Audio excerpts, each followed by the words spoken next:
melanjutkan cerita dari episode sebelumnya ya. Semoga kalian suka. Berbicara tentang keabadian kaisar, meskipun aku sudah menembus ke langkah keempat, aku masih memiliki banyak teka-teki di hatiku. Bisakah Ratu menyelesaikannya untukku? Tanya Xiaoyan. Tentu saja. Tanyakan saja apa yang ingin kamu ketahui. Selir ini akan memecahkan semua teka-teki di hatimu. Ucap sang ratu, tersenyum sambil mengangguk. Seolah-olah selama Xiaoyan mau mengobrol dengannya, dia akan sangat senang. Aku melihat Raja Tianzang menggunakan domain Dewa Api selama pertempuran sebelumnya. Dan kemudian sosoknya menghilang. Apakah ini semacam kemampuan khusus? Tanya Xiaoyan. Sang ratu lalu berkata, domain Dewa Api adalah metode pertempuran yang unik setelah mencapai ranah keabadian. Dan itu juga merupakan kekuatan absolut yang berbeda dari Dewa Dao.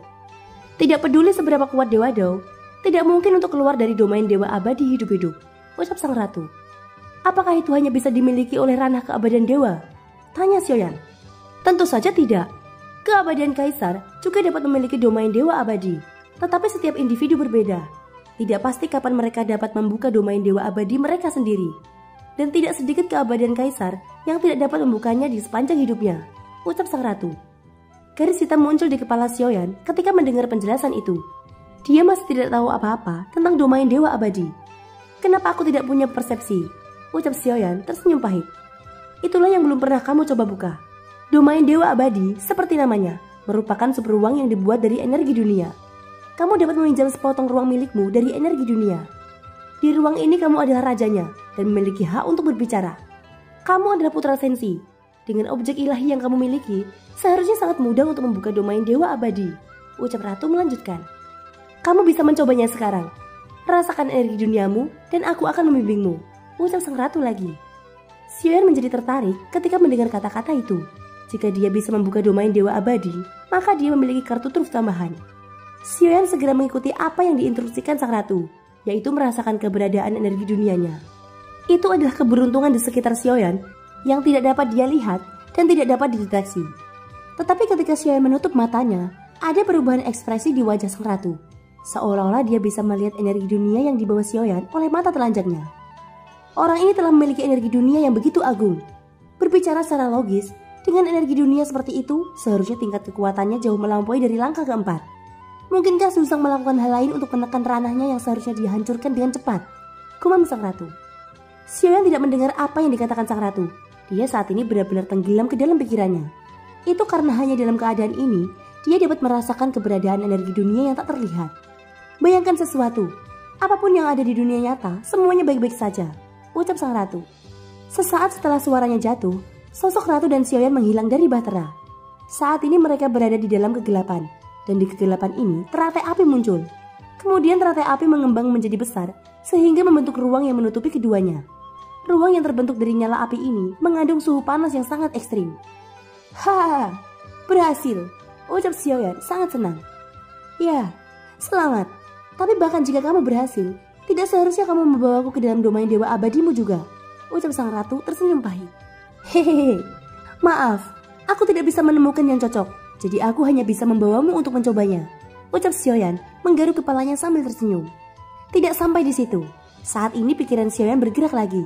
Ruang yang terbentuk dari nyala api tiba-tiba menghilang dengan hembusan angin dan digantikan oleh lautan guntur. Kemudian awan guntur yang tidak rata membentang di atas kepalanya dan momentumnya sangat mengejutkan. Hah, kamu sebenarnya membuka dua domain Dewa Abadi pada saat yang bersamaan.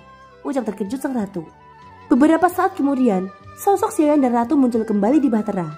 Pada saat ini mata Xiaoyan dipenuhi dengan kegembiraan. Mulai sekarang, dia juga memiliki domain Dewa Abadi sendiri. Meskipun kamu susah membuka domain Dewa Abadi, kamu masih membutuhkan lebih banyak pemahaman jika kamu ingin domain Dewa Abadimu memiliki kekuatan yang besar. Dengan tingkat pemahamanmu, kamu seharusnya bisa menguasai keterampilan domain Dewa Abadi dengan sangat cepat. Ucap sang ratu sepenuhnya yakin kepada Xiaoyan. Dia bahkan tidak menyangka bahwa Xiaoyan dapat membuka domain Dewa Api hanya dengan sedikit petunjuk darinya. Berdasarkan kekuatan objek ilahi yang Xiaoyan miliki, dia bisa membuka domain Dewa Abadi Api Guntur yang berbeda. Xiaoyan baru saja merasakan keistimewaan domain Dewa Abadi. Di dalam ruang yang dia ciptakan, semua energi di dalamnya dapat dia kendalikan sesuka hati, dan dia memiliki kekuasaan mutlak di dalamnya. Ngomong-ngomong, alam yang aku buat, apakah itu benar-benar ada sebelum aku memasukinya? Tanya Xiaoyan dengan rasa ingin tahu. Tentu saja, domain Dewa Abadi adalah milik seberuang yang kamu buat. jadi itu selalu ada, ucap sang ratu mengangguk. Mungkinkah di domain Dewa Abadi ini aku dapat mengatur beberapa metode serangan terlebih dahulu? Misalnya adalah menyiapkan beberapa batasan, tanya Xiaoyan. Tidak, kamu telah menciptakan api dan guntur. Hanya dua jenis kekuatan ini yang dapat terkandung di dalam ruang tersebut. Namun meskipun formasi pembatas tidak dapat diatur, kekuatan objek ilahimu sendiri memiliki spiritualitas. Bukan tidak mungkin bahwa domain Dewa Abadimu dapat diubah menjadi tempat kelahiran roh api, ucap sang ratu. Tempat kelahiran roh api? Tanya Xiaoyan. Ya, dalam hal ini, kamu memiliki keistimewaan yang tidak dimiliki orang lain. Domain Dewa Abadimu berasal dari banyak inti api yang sangat kuat. Dan kamu dapat mencoba untuk melihat apakah kamu dapat melahirkan roh api. Jika itu dapat dilahirkan, domain Dewa Abadimu pasti sangat kuat, ucap sang ratu.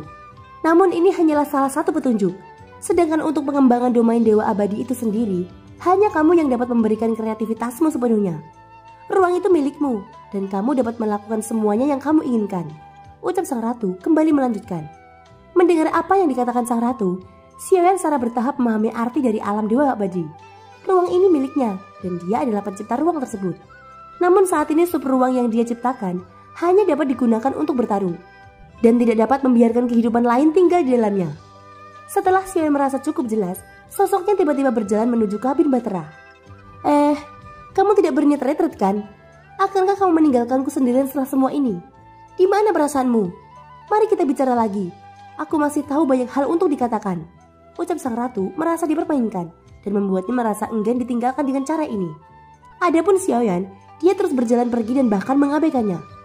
Namun sebagai gantinya, sosok Lon Yuanzhen tiba-tiba muncul dari bayangannya. Itu berjalan datang ke sisi sang ratu. Apa-apaan ini? Kamu ingin menemaniku menggunakan klon? Tidakkah itu terlalu asal-asalan? Ucap sang ratu dengan marah. Klon dan tubuh utamanya memiliki jiwa yang sama. Tidak ada bedanya terus mengobrol dengan klonku. Ratu bisa terus berkata, dan aku akan mendengarkannya. Lagi pula kamu pasti mengerti bahwa waktunya sangat mendesak. Sangat penting bagi tubuh utamaku untuk meningkatkan kekuatannya, ucap Xiaoyan.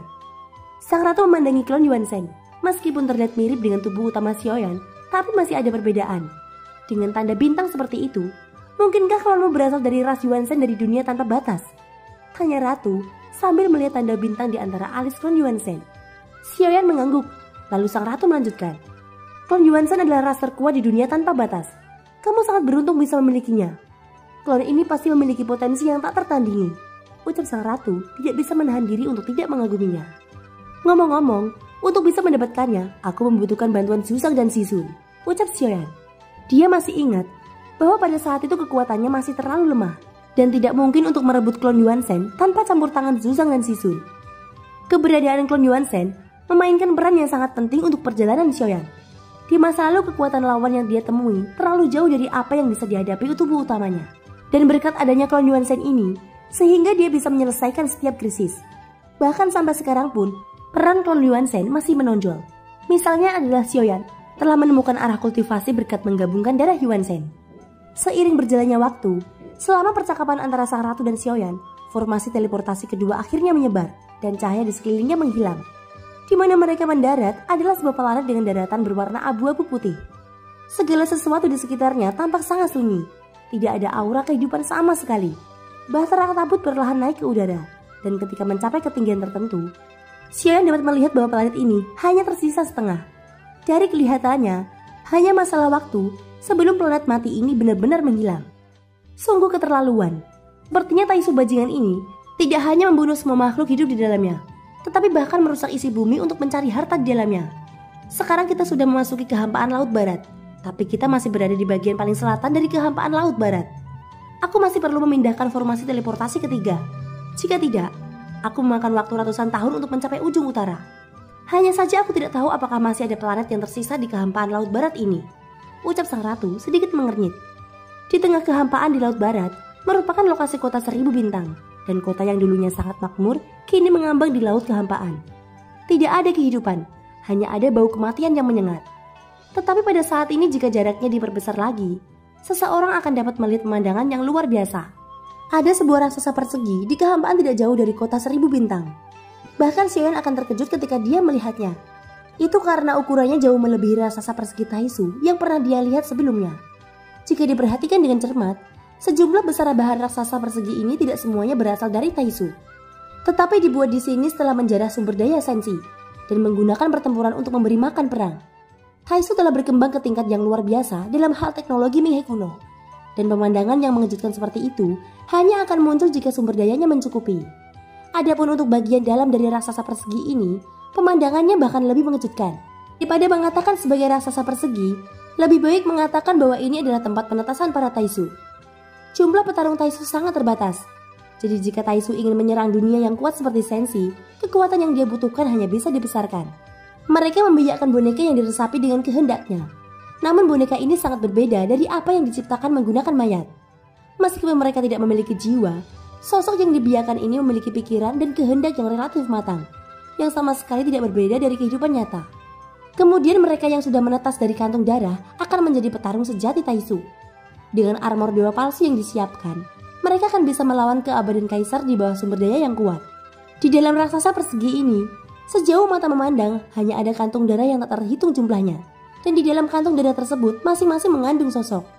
Mereka yang sudah matang akan bergegas keluar dari kantung darah dan muncul di atas raksasa persegi. Raksasa persegi ini lebih seperti sarang lebah besar. Jumlah mereka berlipat ganda. Baik di dalam atau di luar, memiliki jumlah yang mencengangkan. Pertama adalah mengutamakan masalah kuantitas, lalu membuat lebih banyak armor dewa palsunya sehingga pasukan Taisu dapat terus berkembang. Harus dikatakan bahwa ketika Taisu memasuki Senshi, jumlah mereka hanya ratusan ribu dan mereka yang memiliki jiwa hanya sedikit. Namun Taisu sudah melakukan persiapan yang cukup sebelum memasuki Senshi. Jadi meskipun jumlah orang yang memasuki Senshi tidak banyak, jumlah pengintai yang tersembunyi di Senshi sebenarnya lebih menakjubkan dari yang dibayangkan.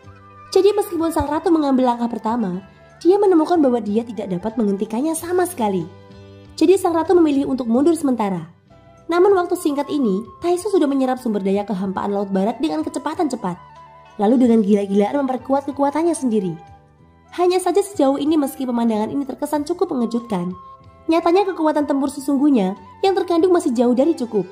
Bahkan jika jutaan prajurit Taisu keluar dari kantung darah, jika kekuatan keseluruhan tidak dapat dinaikkan ke tingkat yang cukup, atau jika jumlah armor dewa palsu tidak cukup, maka itu tidak akan berguna. Begitu orang kuat di ranah keabadian dewa bergerak, jumlah puluhan juta Taisu hanyalah satu tamparan. Itulah kenapa Taisu masih membutuhkan banyak waktu, tidak hanya untuk membiakkan petarung yang cukup, tetapi juga untuk membuat armor dewa palsu yang cocok. Dan yang terakhir adalah, kuncinya karena bahan yang dibutuhkan untuk kesulitan membuat armor dewa palsu tidak mudah ditemukan. Jumlah emas getar terbatas, oleh karena itu, Taisu mengumpulkan semua emas getar dari beberapa planet di kehampaan Laut Barat. Bahkan yang belum dimurnikan pun, semuanya dikumpulkan dengan panik. Mereka juga takut, karena Taisu tahu bahwa mereka belum benar-benar mendapatkan pijakan saat ini. Jadi bagi mereka, waktu lebih berharga. Di atas raksasa persegi ini, ada sebuah kota yang dibangun, dan di tempat ini merupakan tempat inti dari para Taisu. Di tengah kota ada istana tertinggi, dan ada ribuan sosok Taisu yang berkumpul di sini. Di depannya ada tirai cahaya besar, memperlihatkan seluruh pemandangan di kehampaan Laut Barat. Bintik-bintik cahaya yang tak terhitung jumlahnya dapat terlihat di dalamnya. Lapor Panglima tertinggi. Saya mendapatkan berita dari Istana Surga Manusia. Dikatakan bahwa reinkarnasi makhluk tertinggi kemungkinan besar telah memasuki kehampaan Laut Barat. Ucap salah satu sosok menangkupkan tangannya. Orang yang disebut Panglima tertinggi duduk di singgasana istana. Adapun semua Taisu yang berkumpul di sini, mereka mengenakan armor dewa palsu yang berbeda. Hampir semuanya berwarna emas. Jelas bahwa mereka bukan prajurit Taisu, tetapi pemimpin dari prajurit Taisu yang tak terhitung jumlahnya. Aura yang dipancarkan dari masing-masing orang sangat kuat, dan mereka semua memiliki fluktuasi jiwa. Jika itu masih kemungkinan, maka lupakan saja. Tidak perlu melaporkan berita yang belum dikonfirmasi, ucap sesosok yang duduk di singgasana tersebut. Seluruh tubuhnya ditutupi lapis baja. Dari suaranya, sosok ini merupakan seorang wanita, dan jika dilihat dengan seksama, dia memiliki rambut merah. Namun aura yang terkandung dalam tubuhnya sangat mendominasi. Ya, Komandan, ucap sosok pelapor itu siap menundur. Tunggu dulu, kamu mengatakan reinkarnasi makhluk tertinggi? Ucap wanita berambut merah berlapis baja itu ragu-ragu sejenak, seolah-olah dia menyadari sesuatu. Jika itu orang lain, tidak apa-apa mengabaikannya. Tetapi reinkarnasi ini tidak boleh diabaikan. Tuhan telah memerintahkan bahwa orang ini harus segera ditangani. Dalam hal ini, tidak peduli apakah berita itu benar atau tidak, segera perintahkan semua Taisu untuk menyelidiki secara ketat di perbatasan kehampaan. Begitu ada orang yang mencurigakan, segera melapor. Ucap wanita berambut merah itu suaranya bergema di istana. Dan setelah suaranya jatuh, terdengar suara mematuhi perintah, dan perintah militer dikirim secepat mungkin. Sejauh ini Senshi belum juga bergerak, Sepertinya semua makhluk hidup di sini tidak sekuat yang dibayangkan. Kalau tidak mungkin membiarkanku berkembang seperti ini. Atau mungkinkah Sensi diam-diam merencanakan sesuatu? Ucap wanita berambut merah itu mengerutkan keningnya. Meskipun dia merasa jijik pada Sensi di mulutnya, fitur wajahnya masih menunjukkan rasa kekhawatiran. Itu karena semakin lama Sensi tidak bergerak, semakin sulit bagi mereka untuk memahami situasinya. Mereka bahkan tidak bisa menebak kekuatan apa yang dimiliki Sensi sekarang. Mereka jelas hanya pelopor. Kekuatan nyata Taisu belum tiba, dan ini adalah salah satu tugas mereka untuk menyelidiki realitas Sensi. Hanya saja saat ini Sensi masih tidak memainkan kartu turf yang sesuai rutinitas, melainkan membiarkan mereka berkembang di tengah-tengahnya. Meskipun Sensi tidak melakukan apapun pada kita, dunia Sensi mulai membela diri. Tidak sulit untuk meninggalkan Sensi, tapi beberapa kali lebih sulit untuk memasukinya. Invasi yang sebenarnya mungkin masih memakan waktu ribuan tahun, atau bahkan lebih lama lagi. Kita harus bersiap untuk memperluas dan menjaga sumber daya sebanyak mungkin untuk menyambut kedatangan Tuan. Selain itu kita harus membuat baju besi dewa palsu yang cukup sesegera mungkin. Ucap wanita berambut merah itu bersandar malas di kursi yang terbuat dari baja hitam. Jari-jarinya mengetuk kursi secara ritmis. Matanya tampak serius ketika melihat kehampaan laut barat di tirai cahaya. Dia berpikir dalam hatinya mengapa Sensi belum juga bergerak. Meskipun Taisu berkembang dan tumbuh di Sensi dengan kecepatan cepat, semakin tidak ada tanggapan dari Sensi, semakin merasa tidak nyaman mereka. Mereka khawatir bahwa jenis kesunyian ini hanyalah atmosfer sebelum badai. Jadi para Taisu saat ini mulai bertindak selain kehampaan laut barat. Mereka tidak terus merenggangkan garis depan dalam waktu singkat ini. Setelah kejatuhan makhluk tertinggi, aku mendengar bahwa ada seorang wanita yang memimpin sesi saat ini. Dia adalah janda dari makhluk tertinggi tersebut. Menurut berita, pemikiran dan strateginya telah sepenuhnya diteruskan olehnya. Tapi kenapa dia masih tidak mengambil tindakan? Ucap wanita berambut merah itu. Setelah berbicara, dia melambaikan tangannya. Kemudian sosok cantik muncul di tirai tipis dan sosok cantik ini adalah Ratu Kuil kuno. Wanita berambut merah itu tampaknya sangat berharap Sensi akan mengambil tindakan. Pertempuran antara Sensi dan Taisu cepat atau lambat akan dimulai. Tetapi mereka masih tidak tahu kekuatan macam apa yang dimiliki Sensi. Dunia Sensi memiliki 4 kehampaan dan salah satunya adalah kehampaan laut barat. Selama periode waktu ini, kita sudah menjarah hampir 30% sumber daya, juga menghancurkan planet yang tak terhitung jumlahnya. Jika kita menyerang wilayah kehampaan lain, mungkin mereka akan melancarkan perlawanan. Tapi Sensi benar-benar cukup membingungkan. Rencana macam apa yang mereka miliki sehingga membutuhkan waktu yang begitu lama? Ucap wanita berambut merah itu. Pada saat yang sama, di kehampaan laut barat, sebuah bahtera berderap dengan kecepatan cepat. Itu adalah bahtera yang membawa sang ratu dan Sioyan. Sekarang dia pergi ke planet berikutnya, di mana formasi teleportasi ketiga berada. Sioyan melihat sekelilingnya. Dia telah melihat planet rusak yang tak terhitung jumlahnya di sepanjang jalan. Ekspresi wajahnya suram. Dia masih ingat jelas bahwa meskipun kehampaan laut barat merupakan yang terlemah di dunia Sensi, setidaknya itu masih merupakan pemandangan yang ramai pada saat itu. Dan sekarang, ketika melewati kehampaan laut barat lagi, planet yang tak terhitung jumlahnya menjadi planet limbah. Tidak lama kemudian, baik sang ratu dan Sioyan tiba-tiba menoleh ke samping hampir bersamaan. Dari satu sisi mereka saat ini dapat terlihat sebuah planet dan beberapa bahtera berlabuh. Ratu secara bertahap memperlambat kecepatan bahtera tabut, sehingga dia bisa melihat dengan jelas. Saat dia mendekat, Sioyan melihat bahtera itu dan di lambungnya tertulis kata psionik besar. Sioyan merasa bahwa nama itu tampak familiar dan dia sedikit mengernyit.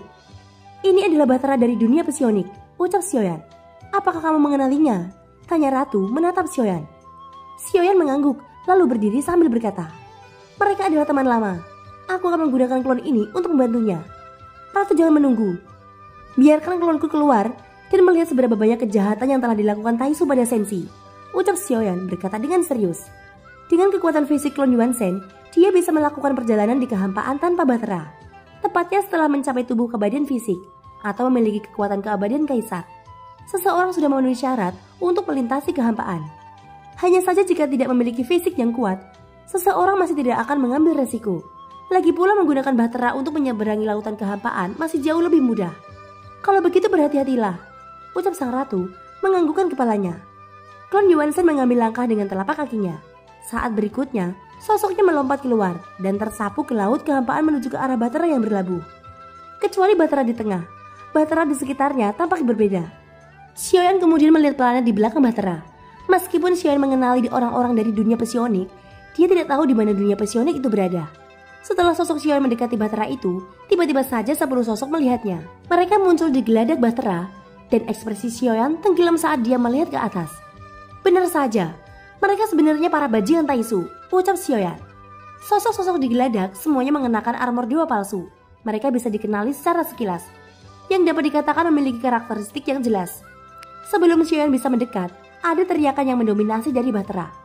"Kamu, kemarilah," ucap sosok Taisu itu. Sosok-sosok di Bahtera mengunci Xiaoyan, dan tampaknya selama Xiaoyan berani lari, mereka akan segera datang untuk menangkapnya. Namun yang mengejutkan mereka adalah Xiaoyan tidak melarikan diri. Sebaliknya setelah suara mereka keluar, sosok Xiaoyan bergerak maju dan mendarat ke Bahtera mereka. "Apakah ada masalah semuanya?" ucap Xiaoyan, berdiri lurus dengan tatapan acuh tak acuh. "Dari mana asalmu? Dan beraninya kamu tidak menghormati kami ketika kamu melihat kami?"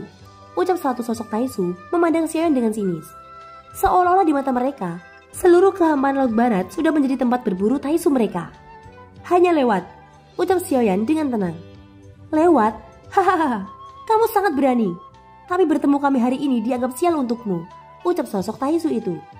Saat dia berbicara, seseorang telah melangkah maju untuk mendekati Xiaoyan dengan niat membunuh. "Aku harus mengatakan bahwa Sensi memiliki banyak pengecut. Jika aku menyuruhmu berguling, kamu harus berguling. Anjing yang baik harus patuh kepada tuannya. Demi kepatuhanmu, aku mengizinkanmu untuk bergabung dengan Taisu kami. Tentu saja premisnya adalah kamu harus mengorbankan esensi jiwamu. Ini adalah satu-satunya kesempatan untukmu untuk bertahan hidup," ucap salah satu Taisu itu sambil berjalan maju. "Tunggu sebentar. Tidak apa-apa membiarkannya bergabung dengan Taisu. Tetapi karena dia tidak menghormati kami dan bahkan tidak tahu cara berbicara, maka minta dia berlututlah dengan sungguh-sungguh untuk minta maaf. Ini adalah cara untuk meningkatkan ingatannya bahwa Taisu memiliki aturannya," ucap seorang Taisu di belakang berkata dengan mencibir. Namun sampai saat ini, sosok Xiaoyan masih tidak bergerak, tidak juga berlutut, dan bahkan tidak meminta maaf. Melihat ini, mata pria Taisu di depannya menjadi dingin. "Cepat berlutut! Apakah kamu mendengarku?" Pria Taisu itu berteriak marah. Kekuatan keabadian melonjak di tangannya, lalu menampar bahu Xiaoyan dengan kasar. Jelas dia ingin menggunakan kekerasan ini untuk memaksa Xiaoyan berlutut. Saat berikutnya dengan suara dentuman keras, tangan itu jatuh di bahu Xiaoyan. Setelah ledakan energi berlangsung, adegan yang dibayangkan orang Taisu tidak muncul. Xiaoyan tidak hanya tidak berlutut, sebaliknya sosoknya masih berdiri kokoh seperti tiang listrik. "Hah?" ucap pria Taisu itu merasa lengannya mati rasa. Setelah menyadari adanya yang tidak beres, pria itu buru-buru mengenakan pelindung kepalanya. Tetapi meskipun demikian, dia tiba-tiba merasa kepalanya terjepit dengan kuat. Pria Taisu yang baru saja penuh percaya diri menjadi panik. Detik berikutnya ada suara pecah pada pelindung kepalanya. "Tunggu sebentar," ucap pria Taisu itu buru-buru berteriak. Namun sebelum kata-katanya jatuh, kepalanya langsung meledak. Darah segar memercik kemana-mana. Adegan ini langsung mengejutkan 9 sosok Taisu di sisi belakang. Mereka mengenakan pelindung wajah dan menatap Xiaoyan dengan mata waspada. Xiaoyan tidak buru-buru. Dia menyimpan pelindung dewa palsu dari orang yang dia bunuh. Setelah menyimpan ke dalam cincin penyimpanannya, dia memiringkan kepalanya ke arah 9 Taisu itu. "Bukankah kalian menyuruhku berlutut?" ucap Xiaoyan dengan dingin. Setelah berbicara, sosoknya berjalan langkah demi langkah. Kelompok Taisu telah membunuh dan menjarah tanpa pandang bulu di Laut Barat. Bahkan tidak pernah menempatkan siapapun di mata mereka. Tidak ada yang bisa melawannya. Bahkan beberapa orang kuat di sini tidak berdaya.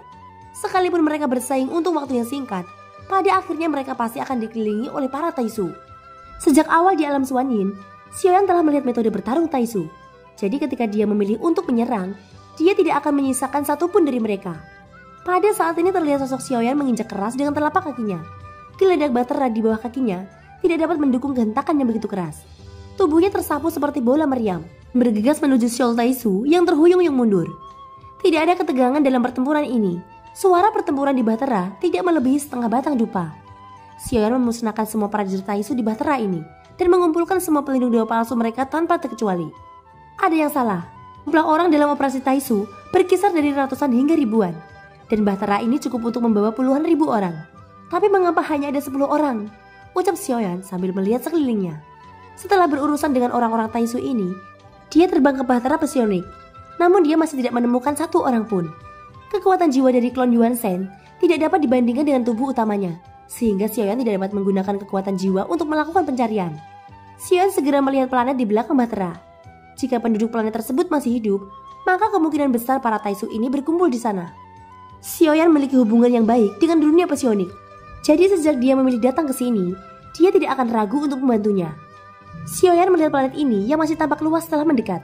Tetapi seluruh planet berwarna abu-abu. Mungkin semua sumber daya telah diambil oleh Taisu. Meskipun para pejuang Taisu yang dia bunuh hanya mengenakan pelindung dewa palsu generasi pertama, pasti ada orang kuat di dalamnya. Namun Xian telah membuat persiapan. Dia tidak akan menyia-nyiakan upaya untuk melenyapkan Taisu sebanyak mungkin. Tentu saja yang paling penting adalah menjarah pelindung dewa palsu mereka.